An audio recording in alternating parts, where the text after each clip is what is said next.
Hi, I am Allie Camaletti, and you are listening to Snack Leadership. I will be talking about everything leadership, broken down into bite-sized pieces. You will hear what different leadership skills look like in organizations and how they can rise teams up or take them down. I help leaders build resilience and improve performance by bringing awareness to opportunity behaviors in my business. Spark your mindset. I provide leadership and sales coaching, as well as team building and guest speaking. My hope is for you to feel inspiration and to create a spark in your mindset. Today, we are talking about enthusiasm. Enthusiasm is having strong excitement or feeling. I am talking with Sarah Bradford, co-owner with her husband of Winter Park Lodging Company. She is also the co-presenter of Sarah and T, a professional vacation rental manager's podcast. I know Sarah from working together in the vacation rental space over the years, as well as being a guest on Sarah and T's podcast. Get ready to laugh and hear what enthusiasm is all about. Good morning, Sarah. Thank you for joining us today. Thanks for having me. I'm excited to be on someone else's podcast. I know. It makes it so much fun. Yeah. All right, let's start off. What has made you embrace the leadership skill of enthusiasm? Really, enthusiasm is the core part of my leadership skill because it's part of my personality. I've been called a dork a lot. I've been called a spaz a lot in my life. Spaz, enthusiasm is a nice way of describing a spaz. So it's part of my personality, which I do believe that's how your leadership style is created, going with something natural that comes to you. I'm always amazed by some leaders I know that don't have my personality at all and have other traits that I don't have that really are contributing to them being leaders in their own way. So I have a lot of energy. I love to make people laugh. That's sort of part of enthusiasm. I get excited easily. Like this morning, I went to my workout class and it was all women. So I said to the teacher, who I know pretty well, we should play ABBA. And she was like, yeah. And so she cranked out some ABBA and I was dancing in there and everyone got in a good mood. And I just think enthusiasm is about giving energy to other people, trying to get them pumped up as well. I love that you brought up ABBA. Recently, I was talking with my cousin and we were sharing stories about my grandfather and she's like, oh, do you remember his obsession with ABBA? And I was like, no, I missed this one. She's like, oh, Allie, he dressed up in this like white body outfit, full body, and would dance around. I was like, that's awesome. I love him even more. What a cool grandfather. My grandfather barely would know who ABBA is, although I did go to that play. Remember, it was a Broadway play with ABBA, and my mom danced in the aisle, and she's 86 now. So yeah, it was their generation, right? Yeah. I said if you listen to ABBA and you are still upset and sad, you do need to seek help. That is awesome. So how do you bring your enthusiasm into your company culture? I think my staff, my crew would say that I am mostly always excited and pumped, and I can let go of the day before and get excited about the next wonderful thing. I noticed this a lot is like last night, I read an email that didn't make me very happy. I just did a few other things and I had forgotten about that email. I'm not someone that holds on to the bad. That is beautiful. That's like an amazing trait because so many times people really spin on that and have a hard time letting go.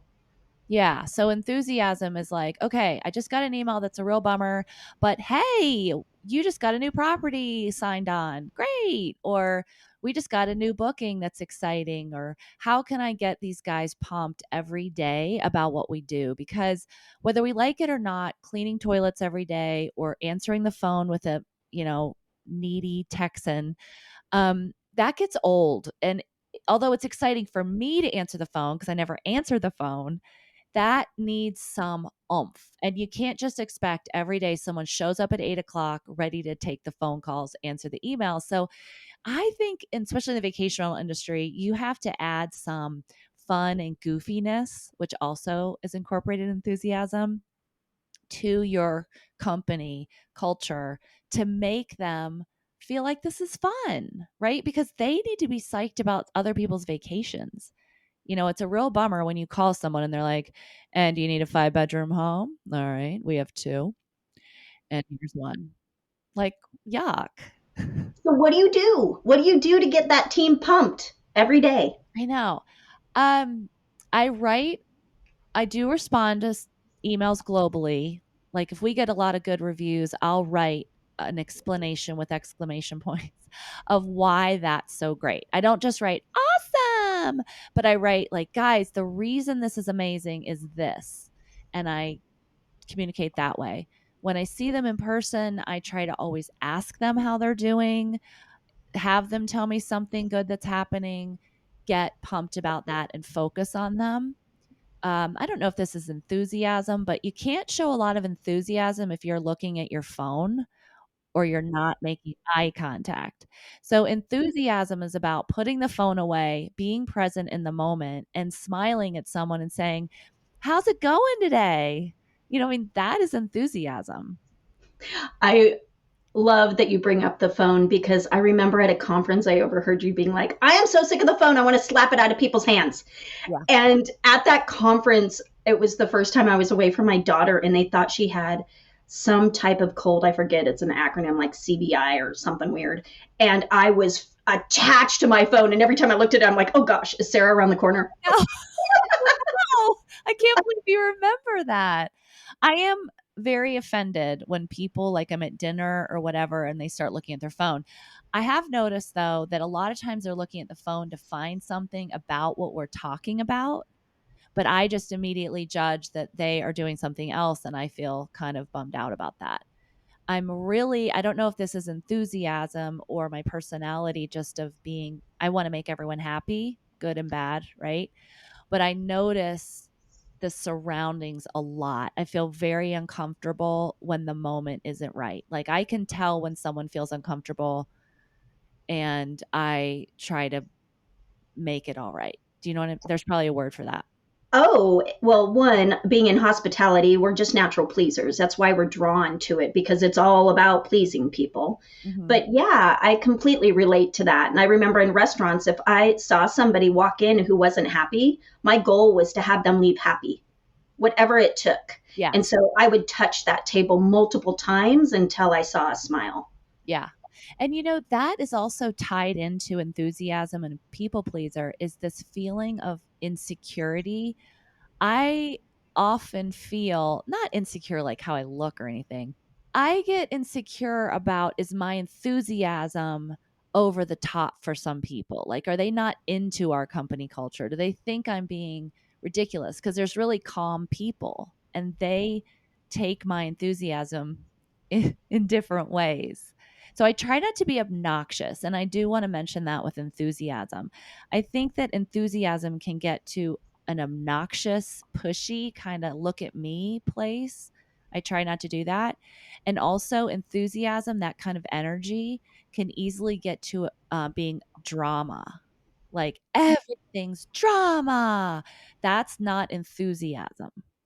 Enthusiasm is a positive excitement about the things that are going well. And I was talking to my friend about this word, and she said, what's cool, Sarah, is I think she gave me a compliment. It's always nice. She said, you have enthusiasm, but then you don't have drama. So she said that I seem like a person that when things bad, like that bad email that came to me or an owner's upset or whatever, I've learned over time to not turn that into the biggest problem in the world. We will get past this. Oh, that'll be all right. Not like blow it off, like don't address it, but don't make that your world that day or you will lose your enthusiasm, right? Well, and what you're talking about is optimism, Yeah. which is one of the pieces of resiliency, which is beautiful to bring into organizations and the best thing we can do during this time of a pandemic. So, yes, absolutely. And so, have you ever been in a company culture where you're like, wow, they're really missing some enthusiasm? And what did that look like or feel like for you? Yeah, I worked for a company that for a period of time, the leader came in and he did not have enthusiasm. And boy, does that trickle down. And the reason is there was no laughter. There was no silliness, there was no enthusiasm, and there was a lot of drama and everything was bad, right? Like if something happened, we were scared and it just created this dark atmosphere. And I do believe in laughing. I believe in being silly. I noticed that even when I'm around investment bankers, which I was around back then, I would say just a funny, silly Sarah kind of comment, and they're all laughing. And then they like me and they like what I'm talking about. And you can get so far by being nice, enthusiastic, and funny. Yeah, well, and what you were talking about too is a little bit of a negative overall. And that just creates a dark cloud. Like when I meet somebody and the first thing they're doing is complaining, I just am like, smile and move on, right? Because that's just not where I'm at in my life or what I want to surround myself with. I've also, back to that insecurity of being too enthusiastic. By the time I got to this point in life, I'm 50. I'm not over 50, just 50. But I realize when people don't react the way I think they should to me, they don't laugh or they don't accept maybe my smile, that they probably have something going on in their world. That's not me. And that's a really important thing to remember always. Somebody said to me lately, like a couple weeks ago, we as humans are really bad at reading someone else's narrative. Have you heard that? Oh, absolutely. We are put on this earth just as judgers. Yes. And so, really stepping back from that and going to that place of empathy instead of like, we just don't know what people are going through. And it has nothing to do with us. And when you said that, of like, when they're not reacting to you like you might want them to, the first thing that came to mind for me is maybe they're thinking, wow, I wish I could be that enthusiastic. That isn't my natural born like leadership skill. How do I bring that in as a leader? Because I know that's what I'm missing. And that's my question to you. When somebody, it's just not their natural wheelhouse, what Yeah. do you recommend? Because we know that if they're being fake, you can feel it and see it. I would say to someone like that, I wish they would at least try. The first step would be to try to react to someone like me without a deadpan face. Appreciate that I'm trying to get them to laugh, you know? I think a lot of people don't realize the face they have on them, that resting bitch face. I think that people do not think, and again, I think about it because I'm so sensitive to the situation. But I think some people that aren't as sensitive to a situation are not thinking about how people are reacting to them. What energy are they bringing into the room? Those people that walk into a room and you're like, I can feel they're here without even looking over there. I mean, that is so cool. Um, yeah, I was going to say something else. Oh, I know. The thing about vulnerability, but also enthusiasm and understanding that someone else might have a narrative that you have no idea, it relates to the vacation rental world when we are talking to guests and owners. We can get a lot of negative energy from guests and owners. Like I've never gotten so much negative energy from guests and owners. And it's hard to joke with them the way I might joke with you because I don't know them. Like I don't know these guests and they're upset about something. And it's like, how do you react to that? And so bringing enthusiasm into those training sessions with your staff of how to react to them is a really important thing because otherwise your staff will take on the negative energy and give negative energy back to the people. Does that make any sense? Absolutely, all of it makes sense. And the other part is if you try to introduce laughter when somebody's upset, it'll backfire on you quick. And Yeah. so people really need to understand when to do that. And I talk about like we need to go to the right side of the brain before we go to the left. And then at the tail end, let's bring in some humor of some sort, but not with the silver lining of it. Instead, humor in a different way. Yeah. And it might be like, oh, we have this great comedy concert going on and it's outdoor right now in our community. Might be a great way to bring your family together and just enjoy some laughter right now. Yes. And like you said that in a way that's very serious. So it's not offending them that you're being, you're talking about laughter. But I always say too, this is a skill that I don't know how to say to learn it. You have to read your audience, but you have to know how to switch it on and off. You know what I mean? If you're always Mrs. Funny or you're always Mrs. Serious, you're going to miss connecting with another personality. Have you ever done laughter yoga with your team? No. Oh, you need to Google that stuff. Oh, yeah. Yeah. I'm a big laugher, as anyone knows that knows me. I love laughing. It does release some sort of, what is it? Something's going to my brain, serotonin or something. Yes. I actually thought of this too. Well, I got to do the laughter yoga, but two things. One, I was thinking how exercise, I can't emphasize it enough. That's how you find enthusiasm. Exercise gives me energy, and energy gives me enthusiasm. And exercise makes me forget about my problems, and it makes little problems not seem like big ones. So I never want to leave out the idea of exercising and sweating. The other thing is at the DARM conference, some reason said to me, your true laugh comes out when you lay on the ground and someone steps on your chest, kind of like someone pushes on your Ouch! chest. And so this is an example of me, which I probably made people wonder what I was doing. I just laid down right in the conference and I was like, step on me. And then you have to like make a noise. And it was my laugh. And so if you want to know your true laugh, get on the ground, have someone not like pound on you, but step on kind of your like diaphragm and make a noise and you'll hear your true laugh. That's a great group exercise. Yeah. When I wasn't finding much laughter during the dark days of COVID, someone recommended, if you haven't heard this, you're going to think this is offensive, but it's not what it sounds like. There's a podcast out there called My Dad Wrote a Porno. Have you heard it?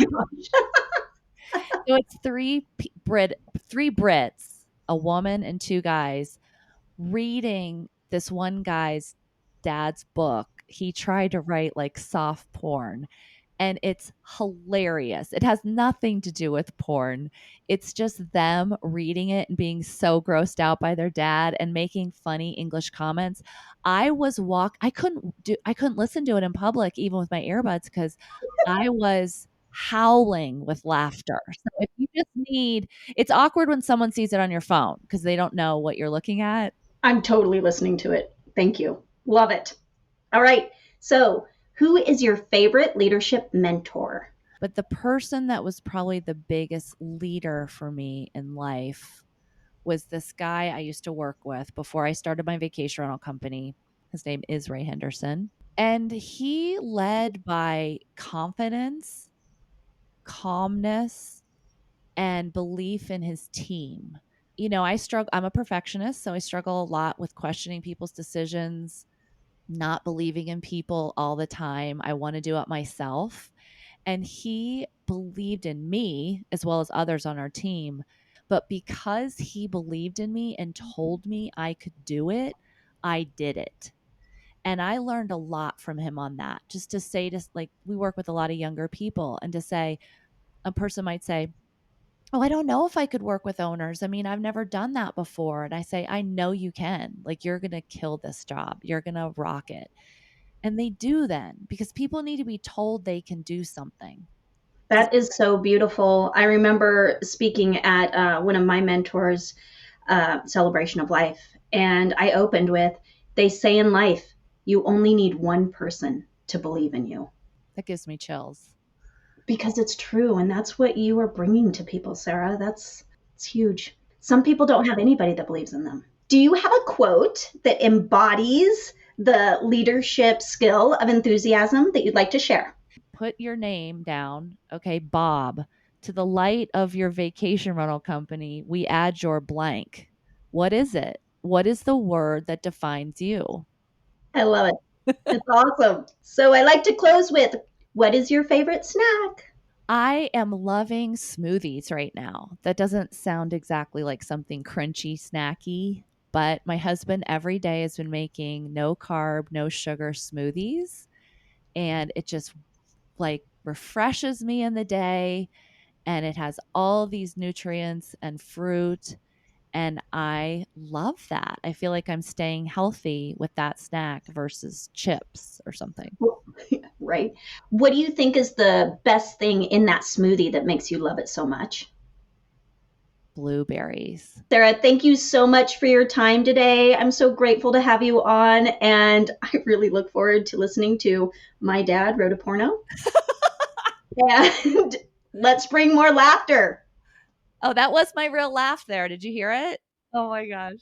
This was really fun. It's so fun to talk about enthusiasm, and I will continue to try to be like that every day. And I thank you for what you're doing in the industry, and just thanking you for a different slant on all the things we do instead of marketing and revenue management and cleaning toilets. This is awesome. So thanks. Thank you. Enjoy your day. Bye. Thank you for tuning in to Snack Leadership. I hope you felt inspiration, motivation, and felt your mindset spark. Snack Leadership is recorded and produced by myself, Ali Camilletti, and music by Shireen Amini.